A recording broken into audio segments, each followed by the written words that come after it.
Hey, my name is Joe, And I'm Mary Beth. and this is the best of Gen X. We are in our 40s. And we're siblings, We'll talk about adulting in a world so different from the one we grew up in, so excuse us while we save a generation. one episode at a time. Let's go.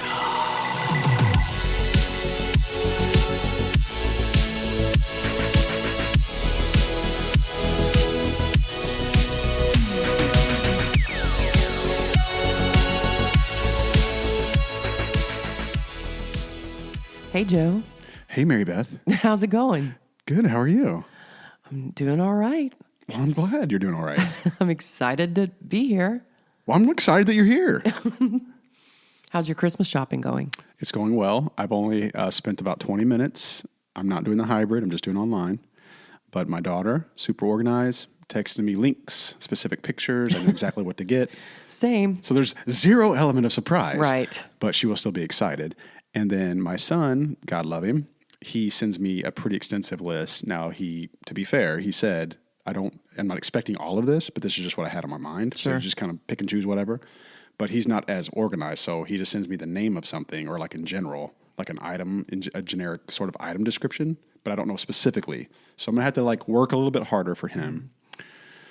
But you know what? That's part of it. I'm happy to do it. I'm going to win dad of the... No, I'm just joking. It's better than getting in a car and driving to a store. It is. So it's going okay.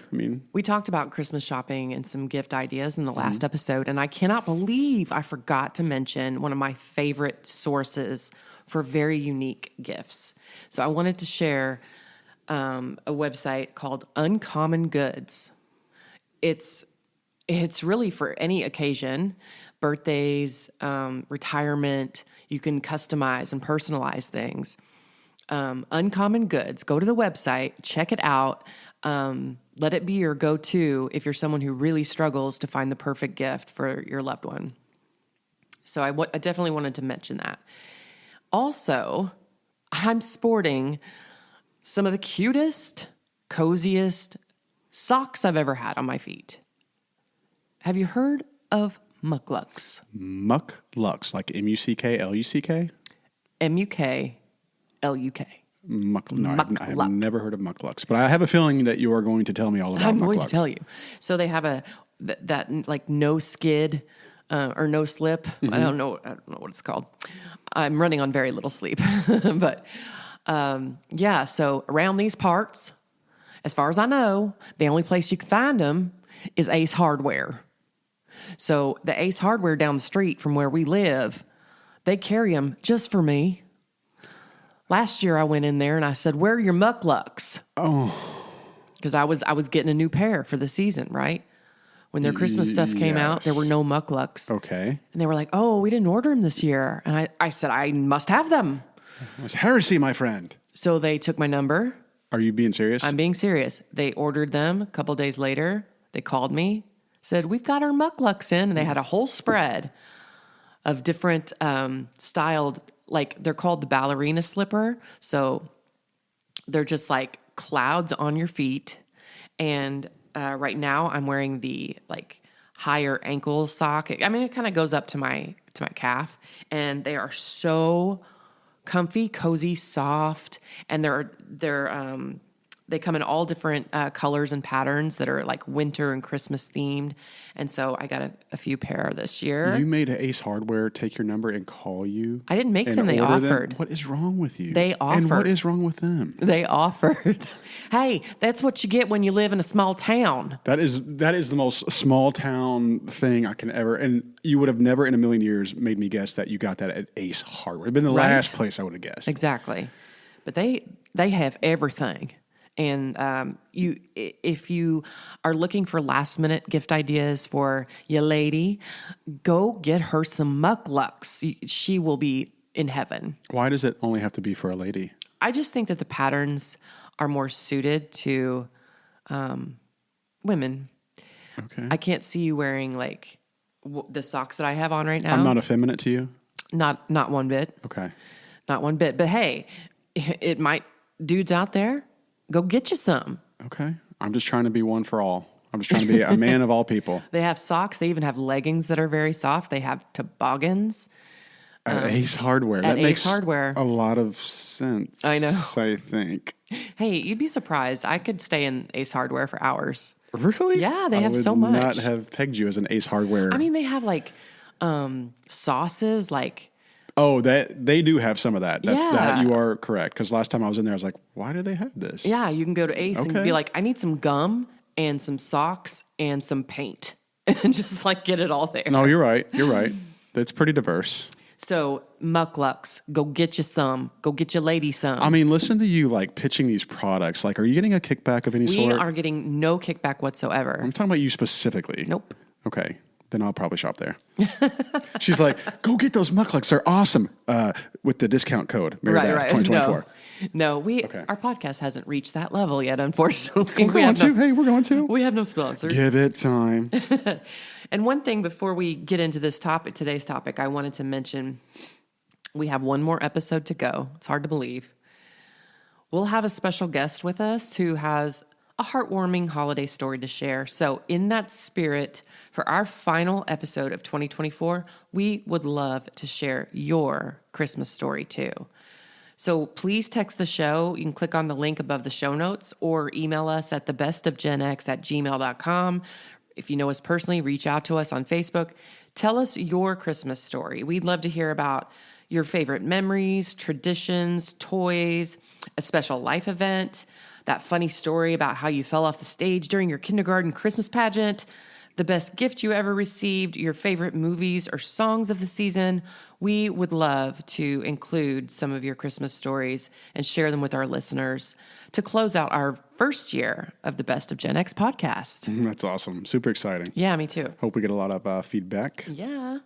Well, Mary Beth, can we talk about movies? Let's. Christmas movies specifically. People really enjoy Christmas movies because I think they provide a break from the business of the season. So From the hustle and the bustle. hustle and the bustle. So they're predictable. They're also comforting in a way, and they always seem to have happy endings. Mm-hmm. And I think nostalgia too is also a powerful factor. So people remember watching, certain movies with their family growing up, and they watch those same Christmas movies with their kids and relatives now. So they provide connection. Mm-hmm. They can be enjoyed by the whole family, introducing old or creating new family traditions. They link generations to those festive cinematic experiences. Mary Beth, we certainly lived this Yes. with our family growing up, and we built traditions as we started having our own kids. So Christmas movies are a huge part of the holiday season, and we are here to talk about why they're so sacred, how they've changed over the years, Go on. and which ones do we feel are the most special. Testify. Ride with me, girl. I'm ready. Let's get in it. Well, first, we probably should try to agree on what qualifies a movie as a Christmas movie.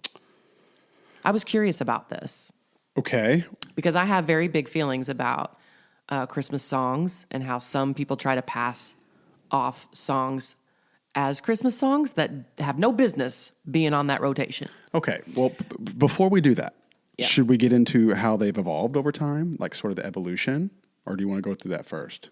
I think first we need to establish. Okay, let's establish. So, because even though they've evolved, over the years, I feel like they all share some commonalities. Okay. Do you? So I wanted to see what the experts had to say. So I went to a screenwriter's website. Oh, I thought you were saying, so you can ask me. Okay. I went to this website, and according to screencraft.org, there are 7 essential elements of a great holiday movie. Such a very specific number. I know. So first, nostalgia, which you've mentioned. Hello. It's nearly not planned. Every great Christmas movie allows the audience to be kids again. Elements of magic, family, atmosphere is important, holiday tropes and cliches, hope, and redemption. And so if your beloved holiday film has most or all of these elements, it qualifies according to Screencraft. According to the experts.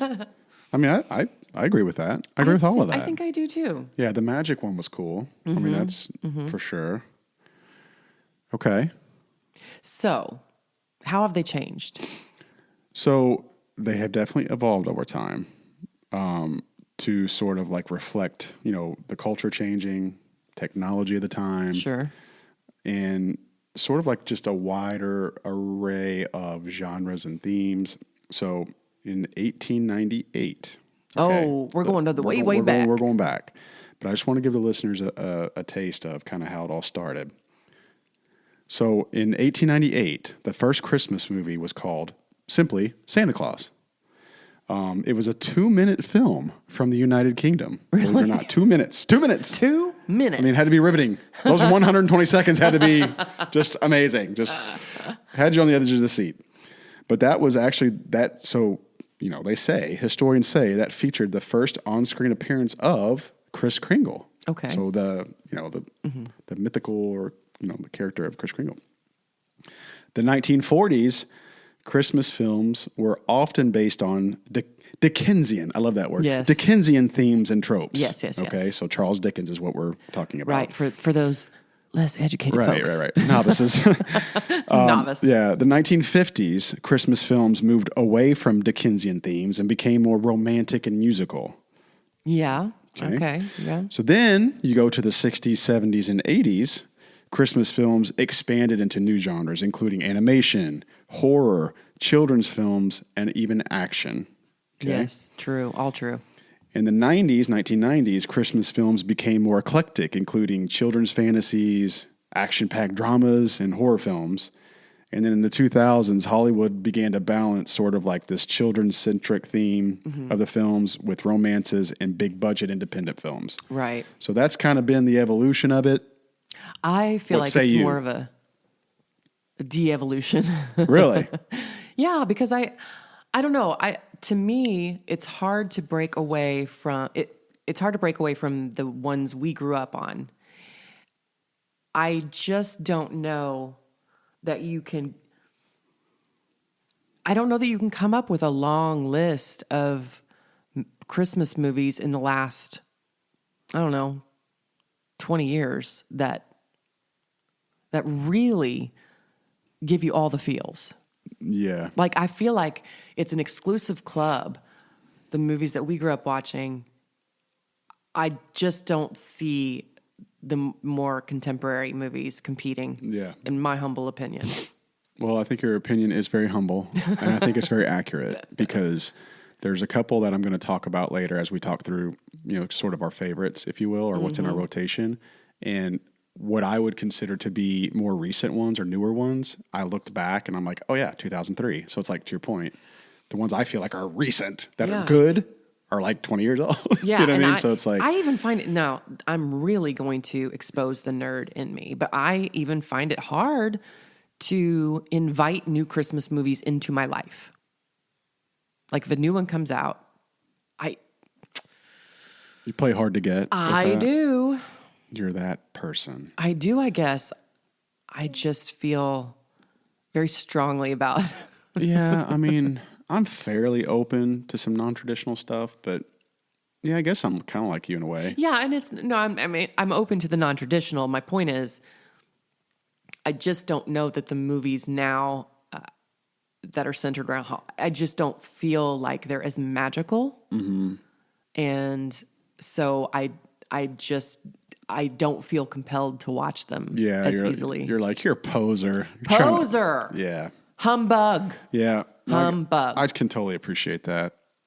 You know what? I think it's harder for you and I, like someone like you and I, to be as welcoming and inviting to newer things like that because of how we grew up. Mm-hmm.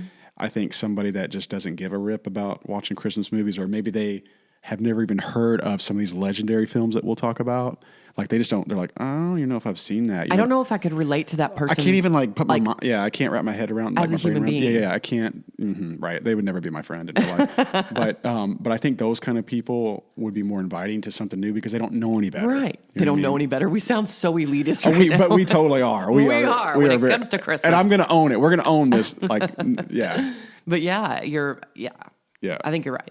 it drives me insane when I talk to people about some of these movies that we're going to discuss, and they're like, I don't think I've ever. I'm like, what do you mean you don't think you've ever seen that? Or they don't like them. Or they don't like them, or their parents never even knew to like introduce it to them. They're like, what is wrong with you? Did you grow up in a barn? Yeah. What is wrong with you? I'm like, you realize how much your life could have been better. Like you could have had so many great experiences, but I'm sorry for you. yeah, I do. I really feel bad. It's a genuinely bad feeling for someone that doesn't get that. Let's go ahead and talk about our Christmas movie rotation must-haves. I mean, Like, I tried to limit it to 5. yeah, and I think I got 7. I'm interested in seeing what kind of overlap there is. There's going to be a couple for sure. I can tell you for sure without even. You want to go first? I'm a ladies first guy, but Now, yes, I will go. Let's first, why these are must-haves. We were talking before the show, and I said, it doesn't feel like Christmas to me until I watch Yes. movies Yes. 1, 2, 3, 4. Yeah. Now. So that's kind of our baseline. Yes. Very good. Okay. So this isn't in any particular like ranked order. Right. It's just as I was thinking about them. I mean, A Christmas Carol. The story. We're going Yes. to talk more about A Christmas Carol, Yes. and you're going to understand why I'm kind of hesitating. But A Christmas Carol, the story, gotta have it. I actually left that off because I knew we were going to talk about it later because I feel like that is in our blood. Mm-hmm. It's part of our DNA somehow. Yeah, I feel like we own a piece of it somehow. I feel like we do, and maybe that'll make more sense in the second half. Okay. But I left that one off the list because it's just sort of a given, Okay, fair. A Christmas Story, obviously. Christmas Vacation. Obviously. Hello. The Santa Claus 1 and 2, and the reason I called out 1 and 2 is because I don't care for 3. Same. So I like 1 and 2. And I'm not a Martin Short fan. I just can't get into it as much. I love Martin Short. I do too, but I just can't get into the third one. Mm-hmm. Elf, Home Alone 1 and 2, Polar Express. Once I've seen those, I'm in it. I'm all in. Okay. The season has begun.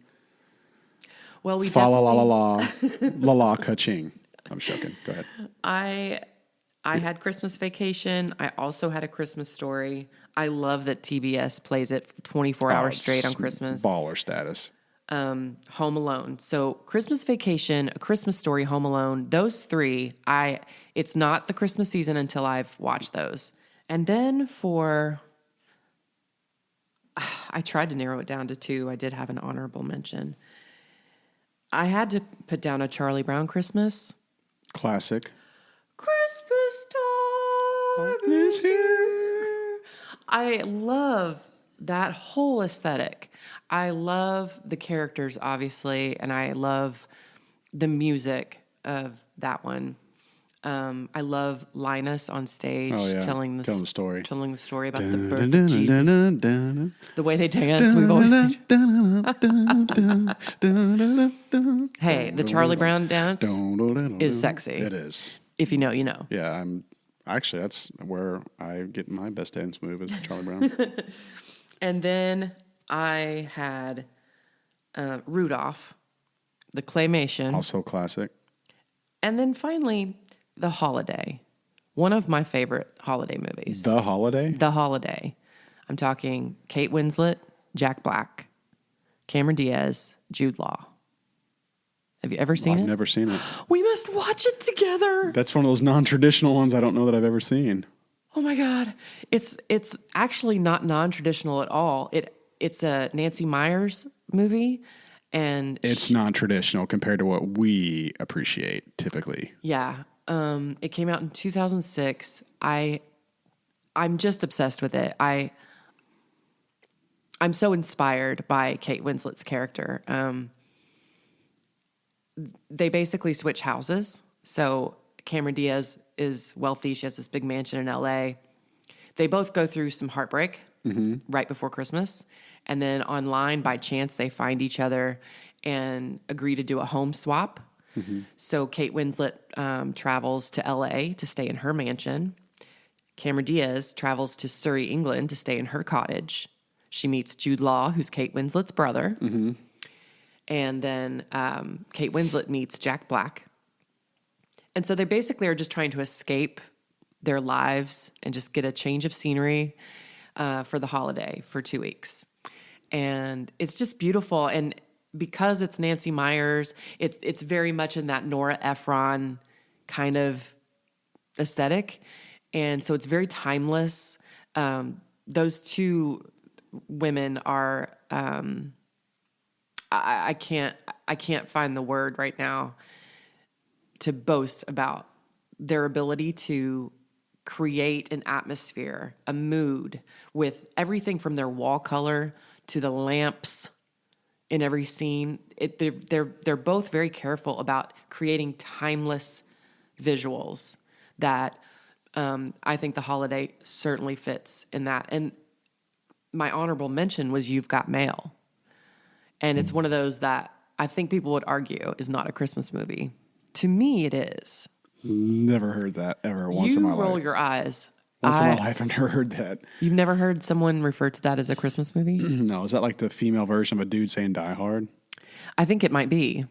And I talked to a girl I work with, and she feels the same way. She's like, I thought I was the only one.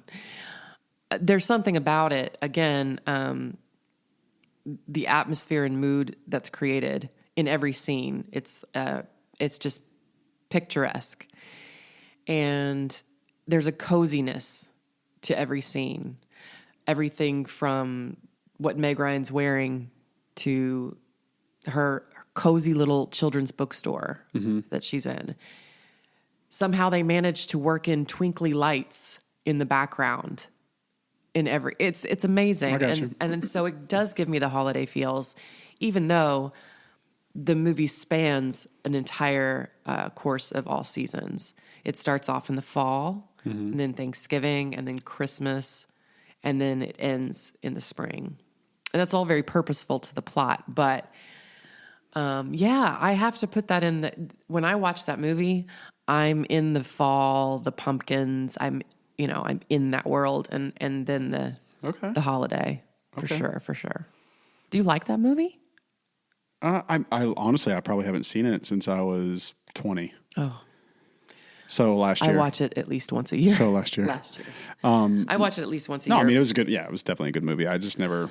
But I'm so excited. I never associated it with Christmas. Okay, well, you and I are going to watch The Holiday together. Okay, that's fair. I'm so excited. I'm happy to do that. Yay! You were the one that got me on the Social Network. Yes, so. and was I right? And you got me on The Office and The Big Bang Theory and Game of Thrones. So I trust. I'm never wrong. I trust you are never wrong. The Holiday is What great. is that? You like Jack Black. I do like Jack Black. And I will tell you, one of the worst Christmas movies you will ever see in your life has Jack Black in it. Sorry.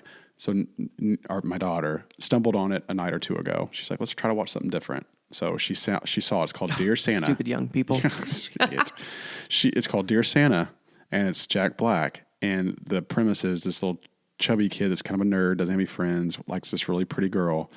Anyway, he writes a letter to Santa, and he puts Dear Satan instead of Santa. He misspells it. Oh, dear. And so Jack Black comes in as Satan and is like granting wishes. And I looked at my daughter and I was like, what did you pick here? This movie has taken a turn. It's awful. It's terrible. So that's a bad one. I want to object to one of your choices. Okay. I can't. Oh, I know what you're going to say. What? Elf. You know me so well. Yes. I love that movie. And I know it's become a cult classic. I just can't. I don't think it's funny. I like Will Ferrell in The Office, but I don't know. It seems kind of absurd. I don't know. What do you love about it? I think he's hilarious in it because I get what he's trying to do when he first meets people in like human world, like in the real world, like how corny he acts and how sweet and innocent he acts. Like he does that so perfectly, in my opinion. What's funny is he's basically us at Christmas time. Basically. But he's like, he doesn't realize that the real world sees him as being awkward. To him, that's normal. And I think he plays that so well. I just think he plays it so well. I do too. And plus, I just think he's funny and everything. Talladega Nights, Step Brothers. So I don't know. I have a soft spot in my heart for Will Ferrell. And then he's on my favorite show of all time, briefly. The other part that I did want to, give it some credit. I do remember laughing till I hurt during the snowball fight. Oh yeah. Okay, so Yeah, that yeah. part did make me laugh, but That other than part's that, funny. I was like, eh. Yeah, and it's got Steenburgen in it, and it's got James Caan. Yeah, it's So got there's some cool there's a like good cast. Bob. Is it Newhart? I'm sorry, I'm gonna get that wrong. He's on Big Bang. Is that who it is? Bob Newhart. Yeah, he's in it. So good cast. Peter Dinklage. Peter Dinklage is in it. Call me elf one more time. You're an elf. Yeah. Yeah, He said, I expect to be received from the airport in a S500 or something, or some kind of like really expensive car. And he goes, and I need the temperature to be 71 degrees precisely. I always laugh at that part. Miles Finch. So Christmas Vacation, A Christmas Story, Home Alone. Home Alone. I can't believe I saw that in theaters. Oh, you did? It was packed. Oh, wow. So I would have been 9 or 10 I think I was in middle school. because I was close to Macaulay Culkin's age. I was in middle school, I believe. Yeah, because you're 2 years older-ish. Hilarious. Yeah, it's a great movie. To be in the movie theater, seeing it for the first time with literally a packed house and people just laughing through the whole thing. Oh, it's we were amazing. laughing so hard because it was different Mm-hmm. and talk about the atmosphere that's created. I mean, you're looking at this beautiful home and you see memes this time of year like, what exactly did Peter McAllister do for a living? What did he do? He's like paying for people to go to France and like a whole house full of people. What the hell? But what I love is that take all the Christmas decor out of the house and you're still seeing reds and greens Yeah. everywhere. Yeah, the aesthetics are really good. Oh, superb. And Macaulay Culkin's so cute and it's just a great story. It's a cool story, yeah.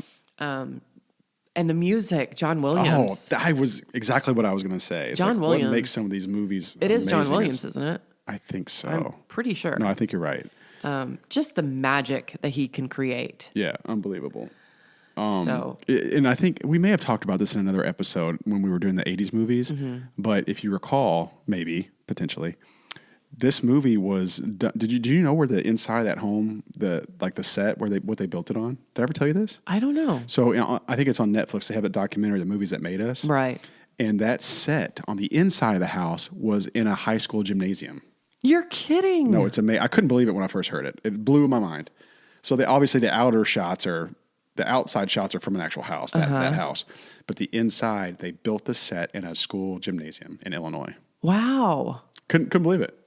I guess all the action that took place required so much room that your typical house couldn't afford. I just thought that was really neat.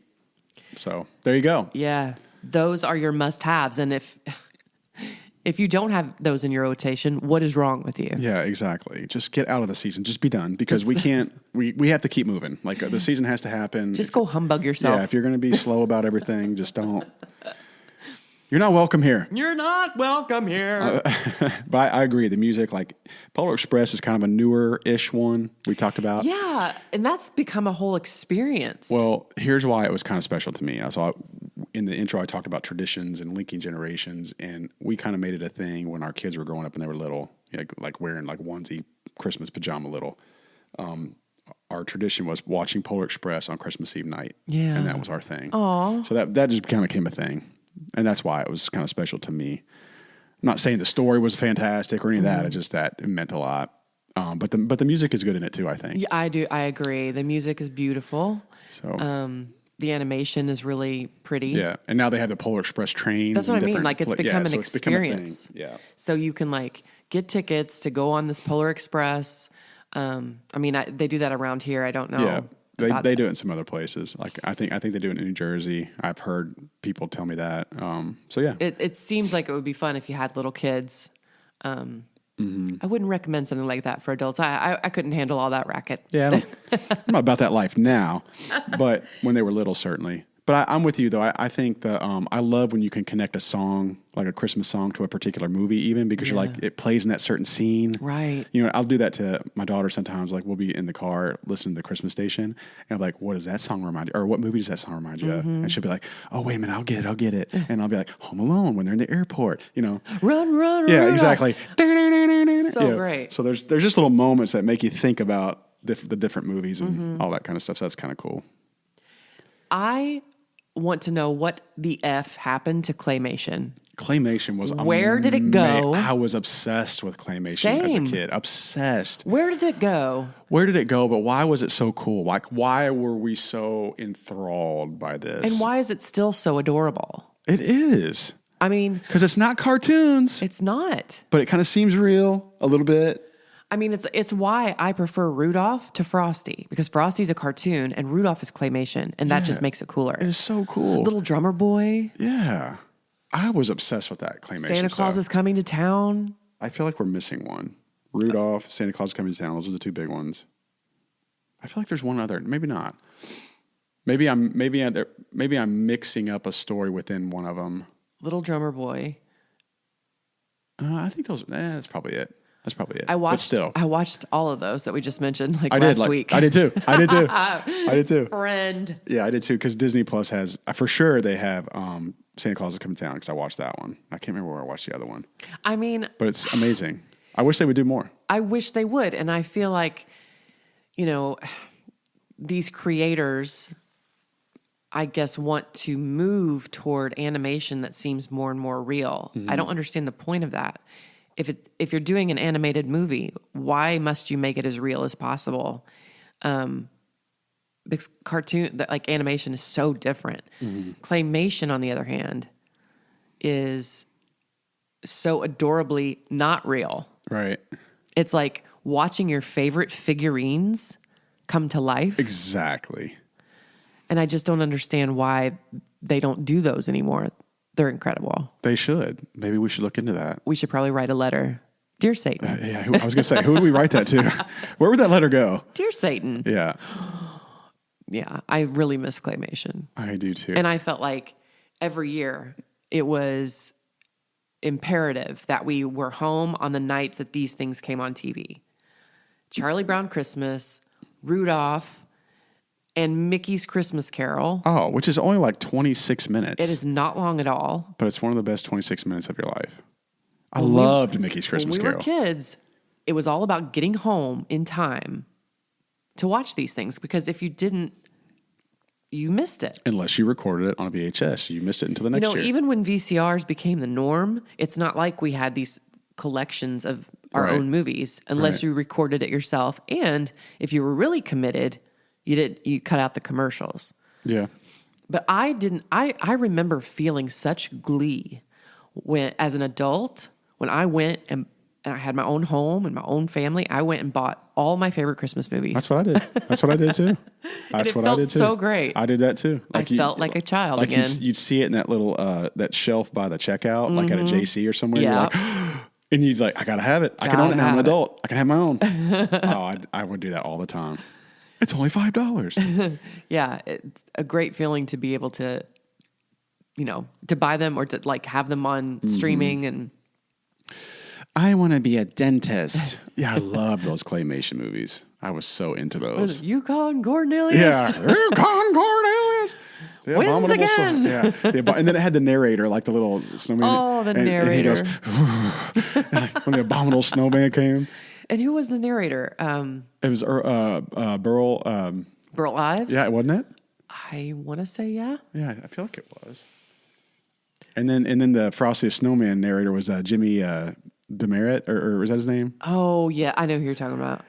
He was Durante. Durante. Yeah. He was the worst magician in the world.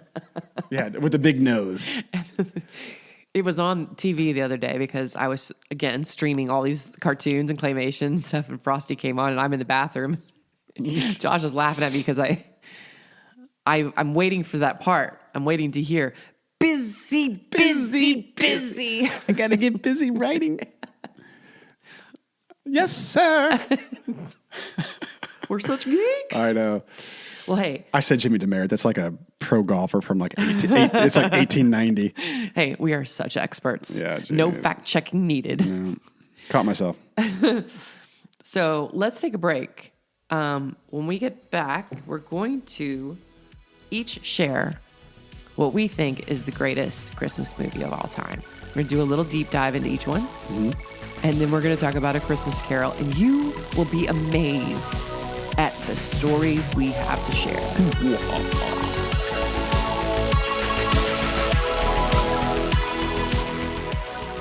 Okay, we're back. Before we get into our favorite Christmas movies of all time, I want to give a shout out to a couple of countries that have been added to our list of downloads. So we have listeners now in Brazil Really? and Indonesia. Brazil? Brazil. I don't know what I the know. We're Indonesian. so ignorant. Yeah, God. I'm the dumbest person ever. Except on this stuff. Except on Christmas. Except on Christmas, we are Other than the that, authority. Other than that, I'm a moron. But yeah, I thought that was really cool. Brazil, Indonesia. Oh, that is neat. Yeah, we are, man, global. Making our way in the world. It's so crazy I to know. think. Like, I'm trying to imagine Indonesia. Like, Yeah. who's sitting there listening to us? Right. They're probably like, I love their accents. And they're probably saying it just like I just said it. What is thank you. What is that? Our footprint? Our footprint is growing. Thank you so much for listening. We thought that was very cool. Yeah. Awesome.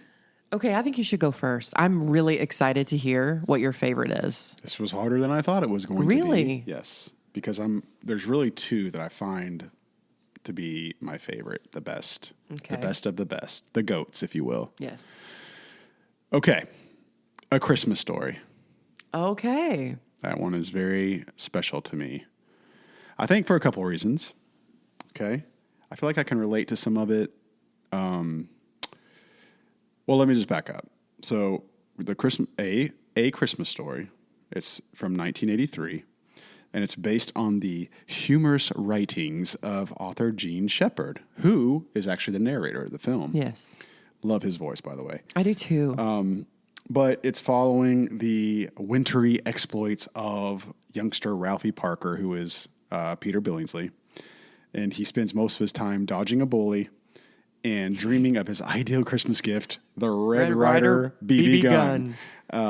So he's like, he's kind of frequently at odds with his dad, who's played by Darren McGavin, who I thought was amazing in that movie. But he's comforted a lot by his mother, who was played by Melinda Dillon. I believe they're both have since passed. Rest in peace. But Ralphie struggles to make it to Christmas Day with his glasses and his hopes intact. It's actually based. It's set in the fictional town of Holman, Indiana. I think it's another reason why it's just kind of special because we live in Indiana. Yeah. But it's actually based on the real life town of Hammond, Indiana, which I've been to and through before for work trips and such, going to Chicago. But yeah, it's set in Indiana in the 1940s. And like I said, it just kind of follows the adventures of this 9-year-old, wide-eyed and bushy-tailed 9-year-old Ralphie Parker. The movie was actually filmed in Ohio and Canada. The actual house, so the famous Christmas Story house that you see in the movie is based in Cleveland, Ohio. That's where the house is actually, and it is still today. So I've actually been there, Mary Beth. Can't you tour it? You can tour it. It's It's awesome. amazing. It's amazing. They have it set on the inside just like the house. Oh my gosh. You get to go upstairs. Chills. Yeah, you get to go upstairs and look through the whole thing. And then right like across the street from it, basically, they have like a gift shop. But it's not little; it's humongous. Mm-hmm. You can buy the bunny suit, you can buy the leg lamp, you can buy little trinkets, there's all kinds of things that are about the movie. I have a question for you. Okay. When you explored the house, did you peek into the bathroom to see if Lifebuoy soap was Mary sitting Beth, there? it's legit. Oh my God. It's the house. They didn't leave any stone unturned when it comes to like things about the movie that were funny. Like the decoder pin is sitting in it. Okay, I have to go. Yeah, it's amazing. So they have the gift shop across the street from it, and then they have like a little museum section across the street where it's got certain props in the movie, like Melinda Dillon's pink robe. Oh yes. Classic. Yeah, little stuff like what Ralphie was wearing, like his coat and stuff like that. It's so cool. Cleveland, Ohio. And it's a must. And it was busy. I mean, it was like the line was really long. I had to buy tickets, I think I remember. Oh, and the teacher in the movie. Yeah, I thought you told me that. Yeah, the teacher was there. Amazing. So there's certain points where some cast members will sometimes go and like sign autographs, and they had her seated at this like long like card looking table, and it was so cool. Like they had her seated in front of an old fire truck. Oh, like that was in this garage across the Yeah. street, and you got to like stand in line, and I had my copy of the DVD, and I had her sign the inside of it. It was so neat. You were prepared. I was prepared. It was so neat. That's awesome. Yeah. Now, can I just pause and say, Can you take a look at the T-shirt I'm wearing right now? Ah, fragile. Can you describe it for our listeners? Yeah, so listeners, Mary Beth is wearing a green festive-looking Christmas shirt that says "Ah, fragile," and it's got the leg lamp picture underneath it, and it says it must be. I can't see the bottom. Must be Italian. Does it say the full thing? Yeah. It must be Italian. So it's actually a Christmas Story T-shirt. Well done. And again, we didn't plan this. We didn't. She showed up with that shirt. There's so many funny parts about that movie. Speaking of the leg lamp, when the dad gets so excited, he thinks it's going to be a damn bowling alley, and they Oh, my deliver. gosh. And I remember even as a kid when I watched that scene where they bring that box in. I mean, even that part's funny because the guy's like, "I don't know what it is." And he keeps asking him, and they drop the box, and it says fragile, or it says fragile on it, and he says, "Yeah, see, I'm saying it now." He's like, "Ah, fragile." I remember even as a kid thinking that was funny. Yeah. Can I confess something to you?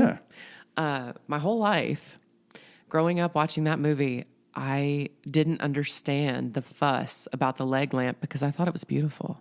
Really? I did. When I was little, I thought it looked so neat. I was like, I want a leg lamp. The high heel, the fishnet stockings.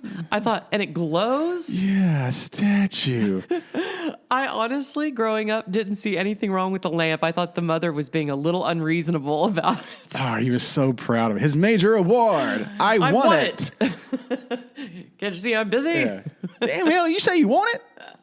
There's so many like parts of that movie that are classic. I mean, I love the sequence where he gets his, or he fantasizes about the grade he's going to get on his, oh God. what does that say? Oh God. Yeah. I want you to write A theme. a theme. What I want for Christmas. A And he goes, plus, the clouds lifted. Gene Shepard. It's just such a classic. And there's so many parts of it that you can quote and laugh about. And one of my two very precious little doggies. His name is Ralphie. That's right. I forgot After about Ralphie that. I forgot Parker. about that. So yeah, we got to meet the teacher. She's a lot thinner now, but she did tell us, like she told us this because they actually, it was really cool. They gave us time to talk to her. Awesome. And so we sat there after she signed it. We talked for like 3 minutes. Well, that's a long time when you're just sitting there talking. Right. When you have a line of people. And she told me that she was pregnant with her daughter, who is now like 30 something, almost 40. That's crazy. And yeah, because like I said, it was 1983. But she was actually pregnant during that movie. So it wasn't like obvious. She just kind of looked like a bigger woman. I just thought she was buxom. Yeah, exactly. So that's why she was pregnant with But I her. would never have guessed she was pregnant. Yeah, she was pregnant. that's And I think she was, I want to say she was Canadian. And she mentioned them shooting in Canada and that it was kind of easier for her because she was close to yes. home and all that stuff. So it was just a very interesting conversation. I thought that was really, really neat. And they have since made like a reboot of it from 2022, which Yes. is amazing because I think they just paid homage to the original perfectly. I did too. It's so risky when you take something, like you said it earlier in the show, you said there's something sacred about these movies. Mm-hmm. And when you choose to do a reboot or a part 2 years and years later, that is some tricky business. Yeah.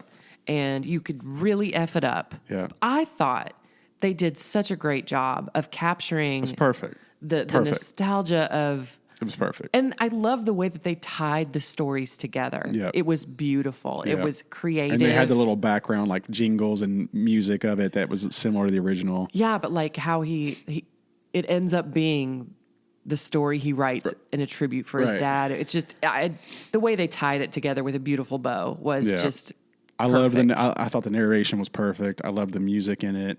Peter Billingsley is so cute even now. Exactly. He's so adorable. Yeah, and we always jokingly in the family say he looked like Grandpa Fred. So there's that connection to me. Yes. And I don't know, He does. He looked like a young and, Grandpa Fred. the double dog dare, the sticking your tongue to the pole. I mean, did that not scare? Like, hey, Gen Xers, didn't we all grow up fearing sticking our tongue to? Yeah, I mean, but think about what that did. Just like in the world today, people like talk about that still. Like, I wonder what happens if you stick your tongue to this. Like, stick it to that pole. Like, people make reference to that movie all the know. time. I was so scared of that. I triple dogged it. Yeah, it's just some of those things just never left me. And I really liked how as soon as the movie came out or was available on streaming, the whole family gathered in your basement. You had this huge, Oh, the reboot, yeah, the new one. huge sectional couch, and we were all just gathered, had some hot chocolate, and I just We remember made it a thing. It was such a fun memory. Yeah. And to watch it for the first time together as a family, I just thought that was Yeah, so because special. there'd be little moments where like, oh, they made honor to the first one. Like they honored the Yeah. first one this way. That's cute. You know, it was cool. It was wonderful. Yeah. So there's just so many things. Like I said, there's just so many different things of that movie that stick out. And it does fit a lot of the essential elements. Right. So And, eating the Chinese at the end because they burned the turkey or they messed up the turkey and the dogs. Like, there's just so many, like, elements to that movie. Yes. And probably terrified kids to no end after that in the early 80s. Like, I'm going to see Santa Claus because the kids were screaming and crying going to see the so Santa Claus. traumatic. And he was, like, throwing those kids off that slide. Like, just... There were so many epic parts to that movie that, like, stuck. come on, kid. Yeah. Got a lot of people waiting here, so get going. How about a nice football? But there's so many like epic moments of that movie that stick with people that you can talk about, and it just makes you feel like Christmas. And Agreed. What a great choice. Yep, love it. Well, mine. It may not only be the best Christmas movie of all time, but I think it's one of the finest movies of all time in Just general. finest in general. In general. Okay. For me, it's A Wonderful Life. Oh yeah. 1946, directed and produced by Frank Capra. It's based on a short story called The Greatest Gift, which that story was loosely based on A Christmas Carol. Oh. And so when you know know that, that. you can make a lot of the connections about having the chance to see your life A spirit comes without in. you. Yeah. So I thought that was neat. It was actually not a big hit. It was released, I think, on December 20th, 1946. And at that time, I don't think it even broke even.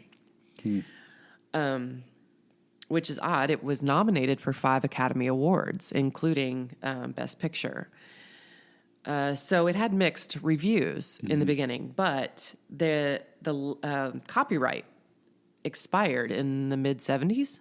And so once that happened, it became available, free of royalty and licensing fees to be broadcast everywhere. And that's when it really became a staple in everyone's Christmas movie rotation. Oh, that's cool. Yeah. First, I want to say thank you, Mom and Dad. Thank you so much for your own excitement about this movie. We have a color version, but growing up, we only had the black and white. And young kids don't want to see black and white movies, right? Yeah. But Mom and Dad sold this movie to us in just the right way, that even as kids and not fully appreciating all the elements to it, we still enjoyed it.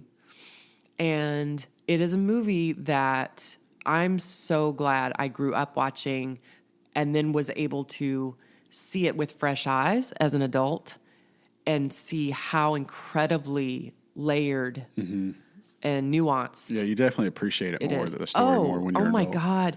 After life has kicked you in the ass a few times, you watch that movie and you go, oh, Yeah, you can feel I get it. Yeah, you can feel for them. I get it.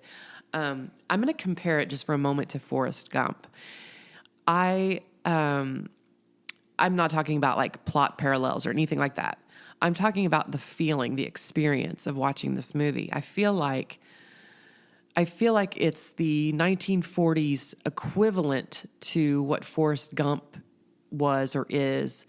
I would put that movie in, top 10 greatest movies of all time. And it's not just for the actors and the acting, which was stellar, but it takes the audience on such an incredible journey, not just with this character, but with all the lives he touches and all the wild situations he finds himself in. So from start to finish, you watch a Forrest Gump and you've experienced literally every emotion. And so I feel a very same vibe with It's a Wonderful Life. It takes you on such a journey as a viewer that you experience just about every emotion a person can experience.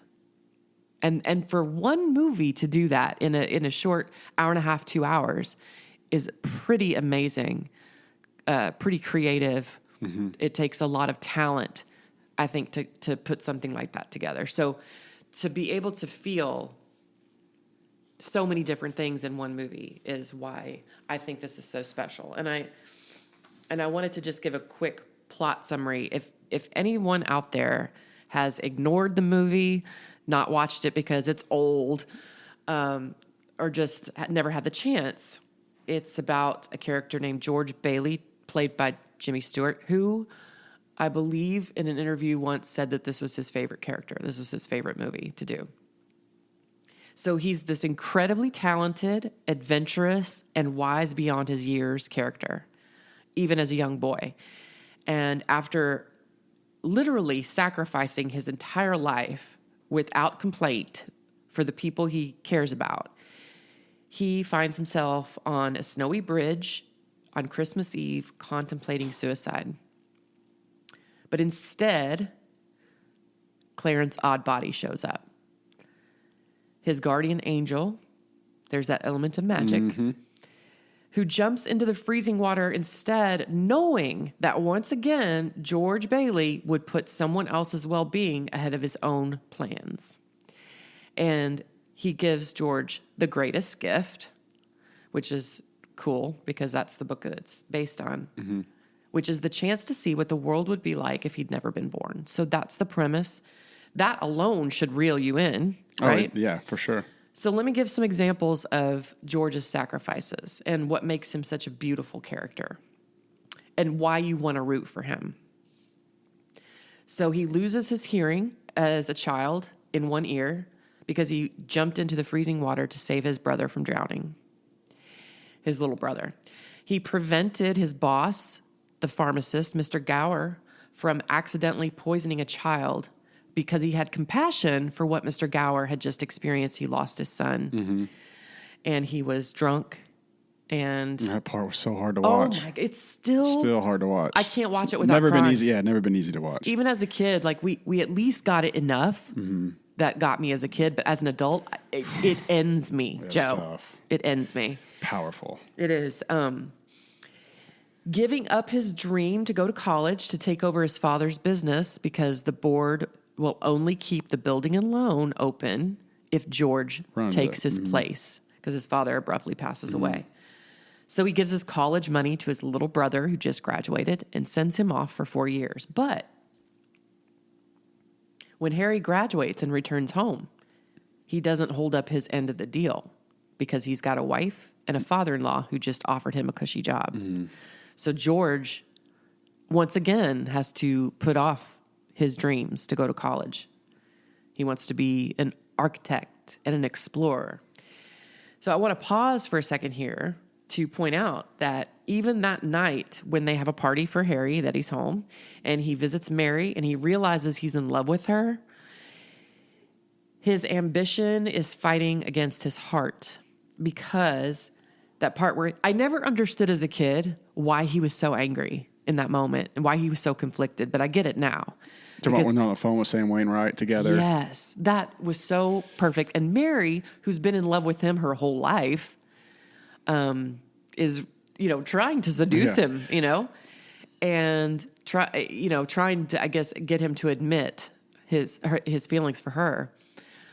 And so that scene when they're both sharing the earpiece of the phone, talking to Sam Wainwright, he realizes that he loves this woman,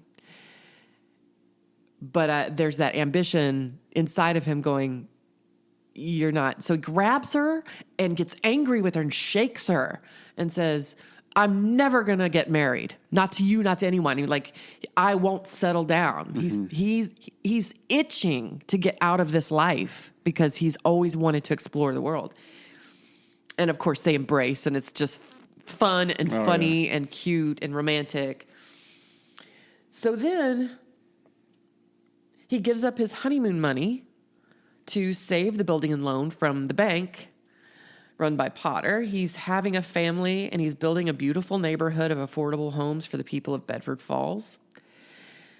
And then years later, so Uncle Billy loses $8,000. Freaking Uncle Billy. Such an idiot. He's stupid. He had one job, but he couldn't help himself to walk over to Potter. Oh, he had a dog on Potter for a minute. He had a dog on Potter because the Baileys were in the newspaper because Harry was being honored. What do you get? Like a Medal of Honor or something like they were. It was the Congressional Medal of Honor. So he meets the president. He's like a war hero. He saves all these people. And so Uncle Billy goes over to brag, and in that moment, like wraps up the $8,000 in the newspaper and then can't find it. Now, he was supposed to deposit it, but this compels George to once again take the fall for someone else. And so this finally pushes him to his breaking point, and that's what leads him to that bridge. Now, here's a fun fact. As a kid, you don't really have a sense of what a big deal that was and why he was so torn up about it and why he was going to go to jail and all this. $8,000 in 1946 would have been $135,394 in 2023. Holy crap. Right. So doesn't that just feel like the weight on your shoulders, Yeah. like crushing? So now I have a better appreciation for the despair that he felt in that moment. Just like, I got to give up because I'm worthless. Yeah. Literally, like financially, I'm worth more dead than alive. And so that begins just the most beautiful part. And I won't spoil anything after this, but it changes him, obviously. And I don't know that anyone could watch this movie and watch the final scene of everyone coming into the house and like I get choked up watching it. I get choked up talking about it. Like the whole town comes to his rescue and there's just cash upon cash upon cash. And then his brother arrives and toasts him for being the richest man in town. I'm giving it away. I promised I wouldn't. But then Sam Wainwright. I promised myself I wouldn't cry. I know. Yeah, it's amazing. Don't you feel it? Don't you? Amazing. I'm tingling right now. I know. Thinking about it. We know it so well that we can see it in our heads and get emotional just visualizing it and hearing the voices and then at the end, the gift that Clarence leaves him, that element of magic, that book, his Tom Sawyer book, just appears, and he gives him this inscription: "No man is a failure who has friends," and that's really what the movie is all about. So this character finds redemption and embraces the life that he's built. Like, I'm such a geek. Yeah, no, it's amazing. You're right. I mean, I'm not surprised whatsoever that it's ranked on any top 10 of all movies, not just a Christmas movie. It's in the Library of Congress It's amazing. as being like, and God, I love Donna Reed. She's she's the best. freaking adorable. She's beautiful. I love her voice. Yeah, she's amazing. But if you watch that final scene and you aren't moved, you aren't stirred, you don't have a soul. Yeah, it teaches you a lot. That final scene teaches you to just be like, this is the fruits of what happens when you are just a selfless person. And that you can find purpose and meaning in the life that you've created. The story is so amazing. Like, because life takes you in so many different directions that you didn't want, ask for, or expect. Yeah. And to be able to, like, get a snapshot of how special it all is. Yeah, his character is such a special, selfless, great man. And his character has to shift when he gets stressed about the financial stuff, that his character almost becomes like nasty to a degree, right? When he gets mad at everybody, breaking point. And so there's so many different like ebbs and flows of it. And it's like when you see him in that way, you're like, gosh, you hate it for him that he doesn't realize how important he is to other people. Exactly. And his town and whatever. And so it's just like, I can't believe that I cried two episodes in a row. No, but I mean, it's so moving. It's so moving how he finally, like you said, how he finally realizes that. But it took the worst of the worst to happen to him to realize it. And it's just so amazing to see the town show that love and support. It's probably the most uplifting ending. Yeah, it's going to sound corny, but watching that as a youngster really taught me a lot. I'm like, wow, this is what happens when you treat people right, you do the right things. Same. You're trying to do right by everybody, and you're trying to help people. You know, that's taught me a lot. And you don't need money to be rich. Yeah, it taught me a lot. It really did. Yeah. Because I'm like, and I'm not just saying this. I'm like, I see a lot of my dad in that kind of person. Like Right. that's how I pictured my dad when I see him around other people, or when I see him in town, or when, you know what I mean? Like when I see him interact with people, that's kind of how I picture my dad as, that type of person. So being around him and then watching George Bailey, it's just kind of just taught me, I feel like it taught me to be a good person. Yeah. Because that's, so yeah. It has all the elements. It has all the trappings of a freaking classic. Christmas movie. Man, you might make me switch. Man, hang on, let me get my eraser. It is seriously my favorite of all That is time. a good one. Actually, I promise you, I'm not just yanking your leg, Okay. yanking your chain. I watched that this morning. Did you? Yeah, I watched like 4 Christmas movies today Oh, I did that last because weekend. I was up at 7 watching. But that was one of them. Well, that's awesome, and it's on my rotation. I mean, and it should be on yours, listeners. You've got to give that movie a chance Yeah, if you you never have to. You have and to. you really have to. You have to shut off your phone, and you have to look at the screen and don't look away. You'll fall in love with George Bailey and absorb all of in the it story. because you will be taken on an emotional journey. Yep. And it's incredible. So, Yeah, that's awesome. well, finally, we're going to talk about A Christmas Carol. Kind of embarrassed to talk about this. Now, why is this movie like part of our DNA?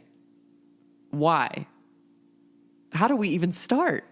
I don't know. Like, again, it goes back to It's in its own category it is. It is. for us. It's always like when the season starts, we talk about a rotation. It's like I have to start with that one for some reason. Mm-hmm. I talked to Mom today, and she's the exact same way. She's like, I have to start with Christmas Carol. I Yeah, have to. yeah. And I don't know why that is.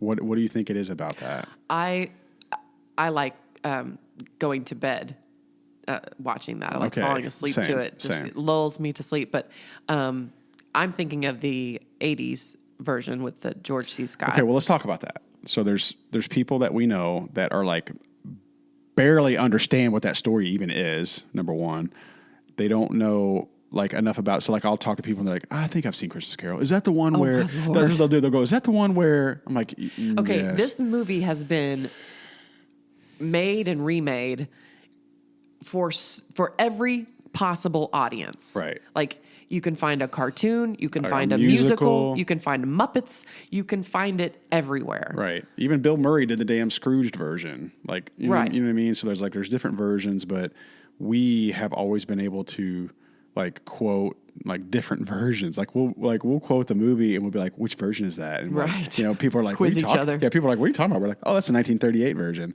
I think I even gave a speech in high school because we had to do a Christmas themed speech, Mm-hmm. and mine was about the various versions of A Christmas Carol Yeah. and what made them each special. because the story itself is the same. It's the same story. But I don't you love how each one interprets the That's book? That's where I was going with that. Like, would you call it like a different adaptation? Like, there's different versions of it. yes. There's different versions of each version. It's really crazy. different adaptations. Yeah, there's different vibes to it. Like the original Owen one is kind of a little bit more upbeat at the beginning. It's got the upbeat music, and their boys Our are sliding. dad, being the Griswold that he is, when our kids were little, bought theater tickets for the entire family, brought our little babies to see the Jim Carrey animated version. When our kids were little, yeah. Remember that? Mm-hmm. Dad was so excited Oh, about oh that. my God! It was a major geek out moment for him. Because I think, did we see the 3D and we wore the glasses? We did. And the kids were little and so Oh. cute. We made them all wear their Christmas pajamas and stuff. Fun so times. Cute. So yeah, But I think the staples in our house were the 1984, it or was 1984. George C. Scott, amazing. It's my favorite. it's probably my favorite too. George C. Scott. I feel like that is the kickoff for the season for me. So you asked why. That particular version, the music is very haunting. Mm-hmm. So it gives the appropriate level of fear and suspense and thrill because you know that a ghost is coming. I felt like the way that they handled Jacob Marley was the scariest of all that I've seen. 1000%. I don't know the actor's name, but Scared the terrifying. crap out of me. Terrifying. Scared the crap out of me. Still, as an adult, a grown woman, 46, I watched that movie and I'm scared of him. Yeah, he was like some kind of like big time Stage actor? Yeah, stage actor in England. You can tell. Yeah, yeah. Amazing. What was the other piece of it? Oh, the sets. I love the sets of Yes. it, like the surroundings. Yeah, all the snow and the realistic buildings. I mean, I don't know where it was filmed. I Right, I didn't do don't any either. research on it, but it's very realistic. The acting, I think George C. Scott is probably I think Jacob Marley is the best of all the ones that we grew up watching. I want to say George C. Scott is the best Scrooge. Yeah, But that's tough. It's tough. It's probably my favorite. That's probably my favorite. He's probably my favorite. Because I think that And the other ones aren't bad. They're just different. You know what I Right. mean? Like, I don't want to downplay the others, but they're just different. Well, George C. Scott is the perfect Ebenezer yeah. Scrooge. This one's the most serious, I think, It's of them most all. serious, yeah, and it's very pretty. Yeah, I there's something about it that's special. I love the actor who plays the Ghost of Christmas Present. Very, I don't know. His presence is, in a good way, overwhelming. So I think that was a great casting choice. Bob Cratchit. I thought he was good. You know what? I was a little traumatized to see him turn in Titanic. I know. I was going to... you beat me too. I was like, that's in your favorite movie of all time. It was one of my favorite movies of all time. I totally geeked out about it. And I couldn't believe that Bob Cratchit was a bad guy. I know. I was like, I Bob know. Cratchit, what are you doing? But he was really good in that Christmas Carol. Yeah, He was really good in it. excellent. And the Tiny Tim was like tiny. Tiny He was and little. sickly looking. Yeah, it's like there's some that we'll talk about that are like the Tiny Tims are like 5'8". You must be frozen. Yeah, I know I now. We have quoted these Yeah, movies. it's freaking easy. It's part of our family vocabulary. Yeah, it's like part of our vernacular. So the other one was Reginald Owen, 1938. 1938. So we're talking about, right at the initial stage of the talking films. Yep. And so what I love, and I think we mentioned this in an earlier episode, but I love the acting in that one. First of all, the colorized version is very vibrant, bold colors. Yes. Like And the actors themselves, you can tell, are coming off of that silent era. film kind of. yeah, that era. The way they carry themselves is very exaggerated. Yeah, they overdo it a little bit. They overdo it, but that's part of the fun. Yeah, that's part of it. I liked it. And then like the Bob Cratchit, Miss Cratchit were in real life husband and wife, the Lockharts. I didn't know that. Mm-hmm. Did I know that and just forgot? You knew that, trust Okay. me. And then their daughter is one of the kids. I know she's sausages. June Lockhart's in it as a kid. Here, Tim, you may carry the knife. Yeah, so June Lockhart, who ended up playing in Lassie, Yes. that's when she was a kid. That's so cool. It's so cool. I remember being a kid thinking, this Lassie's mom or, Yeah, or Timmy's mom or whatever the hell. But Reginald Owen was actually in Mary Poppins. So he was the big, the admiral or whoever's up on that ship. Oh, really? Yeah, that's, the general or admiral, whatever the hell he was. Oh, cool. Whatever rank he was. When they walk out of the house and they talk to him up on that Yes. ship, that's Reginald Owen. Well, I love his transition the best That is too. because he's overly animated and Yeah. it's just so jolly at the end. But like I said, like it's the same story, but then like they just have different elements to it. And like at the beginning of that one, it's like all about the kids sliding down the hill and he fell. Like Yeah. it's like a little bit more of an upbeat kind of Right, very playful. even the music's like dun, dun, dun, dun, dun, dun. And like the George C. Scott one's like it's like very serious. yeah, and it's scary. kind of like that one's more kid friendly, and then when you're a little older, the George C. Scott, Right. it'll scare everybody, but exactly. not too It's much. scary. So like on the weekends during Christmas season, like I wake up, get my coffee going, and I watch the Reginald Owen one. Just gets Right my on. day. Just gets my day started. Well, now we have to talk about Alistair Sims. See, this I watched tough. that one earlier too. Yeah, that was playing when I It walked was in. 1951. Alistair Sim. 1951. Alistair Sims. Is it Sims? Alistair Sim. Alistair Sims. Okay. So my problem is always comparing him to George C. Scott, like which one was better. And I like George C. Scott was the perfect Scrooge, but I feel like Alistair Sim nailed the humanity of the character because he wasn't this sort of flat, one-dimensional curmudgeon. Like when he's taken to the scene of his sister dying, right after his sister dies, and promise me you'll take care of my boy, and he breaks down and forgive me, Fen, forgive me. Yeah. I just feel like his acting was so heartbreaking that he was the perfect miser miserly kind of guy. But he also brought so much heart. Right. You know what I mean? Yeah, no, I gotcha. And that's another good example. It's like in the other versions, they don't show Fan dying on the bed. Like, you know what I mean? Like, it's like, exactly. you hear in the story that his sister dies, but they don't go into it. And in that one, they show her on her That's deathbed. the only version that we've seen that they show it. Exactly. So so that's just an there's example. That's just one yeah. example of how they're the same story, but it's different. Very nuanced. The way they tell it. And yeah. because we have watched them all over and over and over, we know those Yeah. little nuances, those differences. Yeah. Okay. We couldn't miss Mickey's Christmas Carol. We mentioned it earlier. I mean, that's... Tonight, you will be visited by three Three spirits. And then he spirits. holds up the two fingers. hands. We always laughed about that. Jiminy Cricket. Jiminy Cricket. Yay! The When he goes giant. to the cloud, yeah. From the hot Scrooge. And he gets that little lamp post and he That uses it as a lamp. flashlight. And he opens up the roof and he goes, And I love when he just like plops down on the street. yeah. As they're looking, presses up against the window. No, that's a laundry. Oh, so good. That's always one of my favorites to watch. I'm trying to think of other versions that we watch so many more. I mean, The Muppets is a good one. Yeah, the Muppets. Albert Finney was the musical. Yes. Did you ever get into that one? I didn't. That was no. from the 70s. I Yeah. can't remember exactly how early 70s, but I like Albert Finney, but I didn't really appreciate that one as much. yeah, I didn't either. There was the Patrick Stewart version. I like that one. Which Dad says there's one part of that he says is closest to the book in terms of how they tell it, and I can't remember which part it was. Well, I know in the Jim Carrey something about a version- storm. Is that ringing a bell? Oh. there's a piece to the Patrick Yes. Stewart one that he said is like really true to the book. Maybe it's when, like, I'm going way back in my memory, but maybe it has something to do with his past and the books that he read and the adventures. Yeah, it might be something like that. I don't know. Yeah. But Anyway, yeah, they all put their own little spin Mm-hmm. on it. Like the Jim Carrey animated version is the most realistic Ghost of Christmas Past. Like it's a candle. Right. It's like a candle, like a right, flicker. right. Because if you've read it, it's an easy. Well, I shouldn't say it's an easy read because it's Dickens, but it's not long.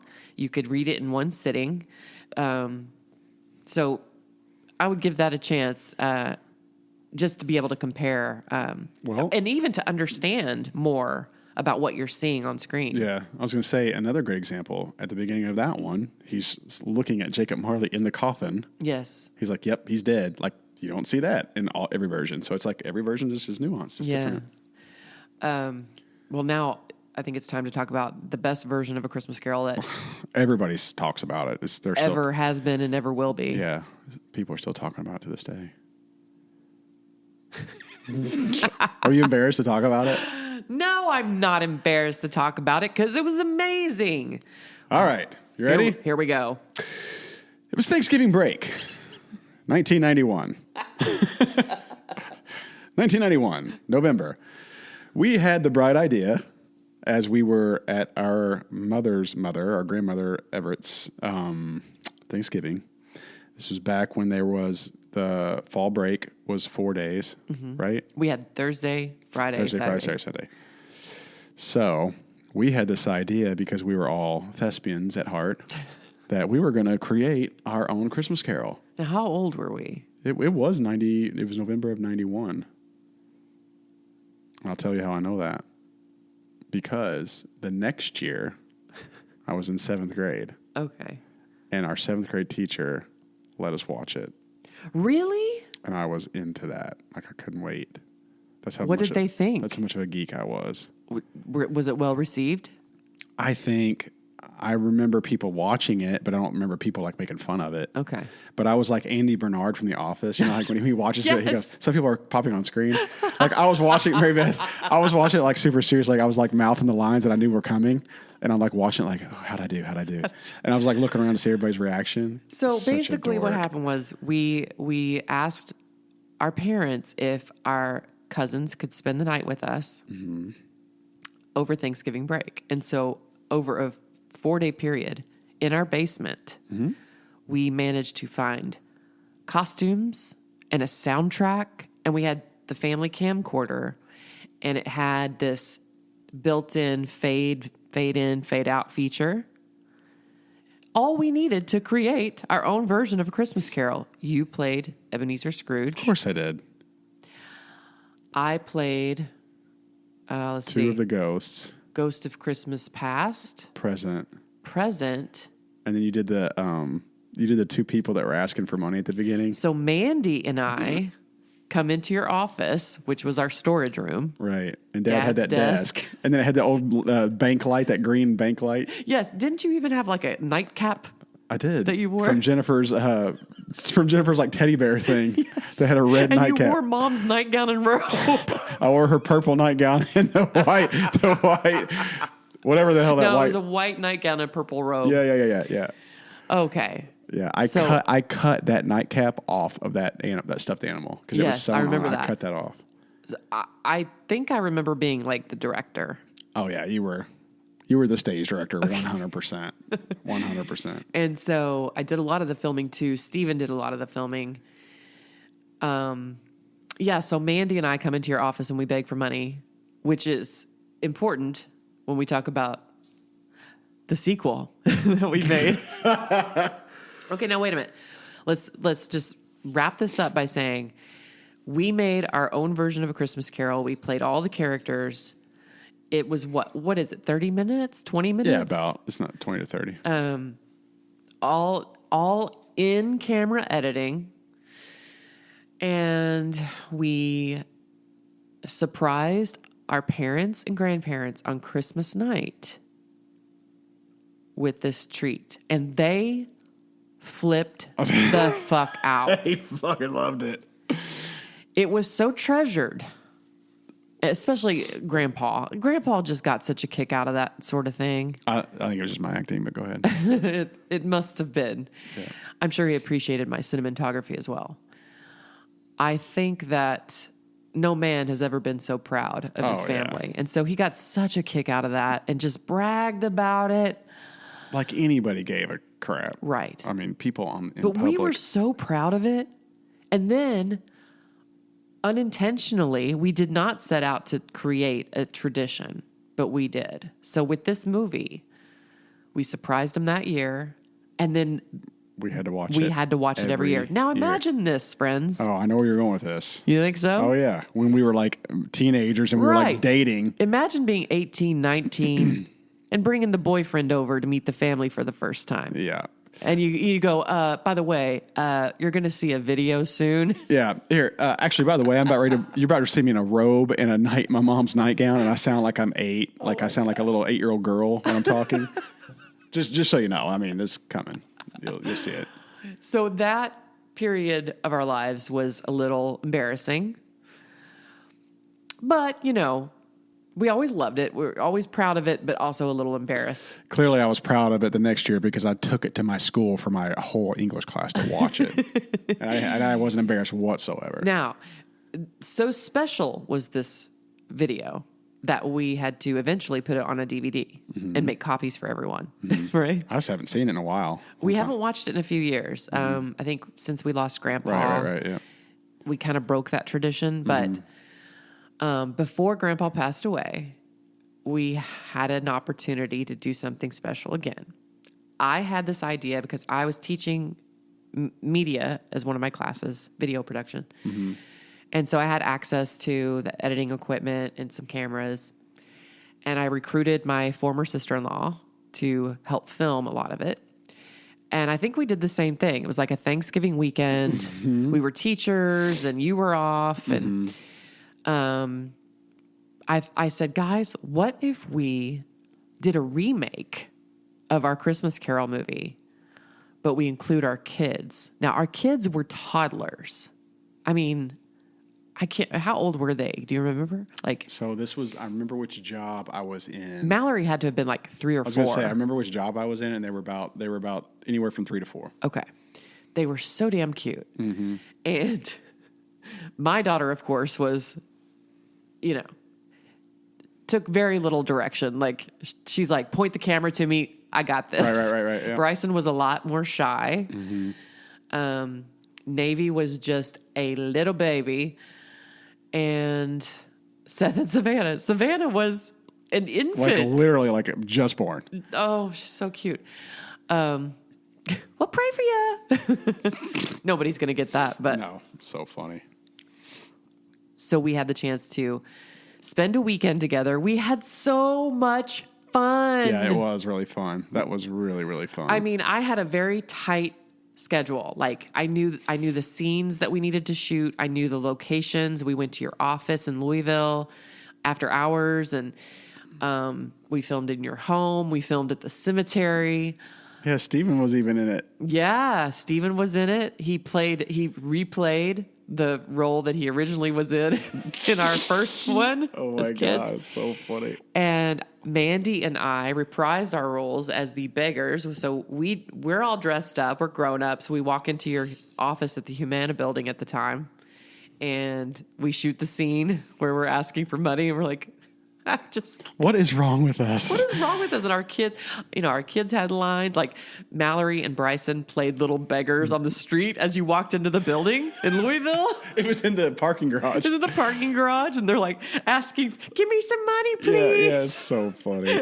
You're like, and you go, "Where are your parents?" Yeah, we definitely put like a comedic spin on that version. The bloopers that I made a blooper reel during the Genius. credits, Genius. which I made love it that. so perfect. And I will never forget. It's been so long since we've watched it. Like we said, after Grandpa passed away, we kind of stopped watching them as a tradition. We'll get back to it, I think. Mm-hmm. But to make a new one, I was so proud of us for making a new one and having our little babies in it. And it was a fun labor of love. And more than anything, I will never forget just the experience of filming it. Oh, yeah, it was because fun. we laughed so damn hard. Yeah. So hard. Man, we should enter that in festivals.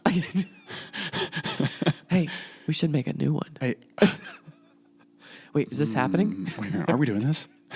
What happens to us at the end of our episodes I where don't know. We're so inspired. we're so inspired by ourselves? Yeah, we're like world travelers, entrepreneurs. we're like we're navel gazing. Hey, entrepreneurs, like film directors, movie creators. We're gonna travel to Europe and we're gonna make a film. Man, God, We could do it, Joe. we could actually do it. It's like it gets our creative juices going. It does. I feel inspired by revisiting these special films. Well, the 20-year, because I'm almost positive, because when I remember when I was in that job, I'm almost positive it was November of 2008. So we're embarking on the 20-year reunion of that. It may be time. It might be time. It might be time. Okay. All right. I think we have our plan. This was so fun. That was fun. Well, thank you so much for listening to another piece of the Gen X experience worth saving. The best Christmas movies have already been made, and the reasons why have now been immortalized in the annals of history. If you like what you heard, subscribe to the Best of Gen X wherever you get your podcast so you never miss an episode. Joe, always a pleasure.